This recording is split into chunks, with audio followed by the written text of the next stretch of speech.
yan na binaguhan. Yan pala ay magsayang ako ng mais. Yung kanin ko ay mais na ito. Yung bigas mais ba? Ito yung ating tanghalian ngayon. Ngayon ay maglagay mo tayo ng hot water. Kasi kailangan hot water yung gamitin natin. Tapos, kasi yung mais na bigas mga kaibigan ay matagal kang magutom.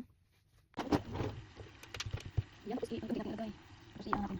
Para hindi siya magdikit-dikit. Dahil lang magdikit ng bigas mais mga kaibigan. Seward. Yan. Mana to mas? Mana to kayo sa bigas.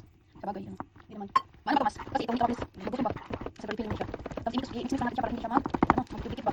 Ganyan na mga kaibigan. Kung ba maglutong mais. Ngayon kailangan tubig tapos pag maglutong kulay. Kailangan tumulo mo siya. Tapos ngayon ay hindi pa yan talaga natin konting tubig.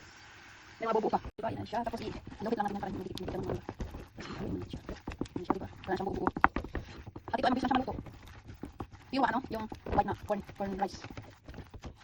Kita ko ay ano, isang matira tawag ito ay maisi. Maisi. Diba pag sangkap lang marami ng maluto. Dito ay hindi mabilis maluto. Yan.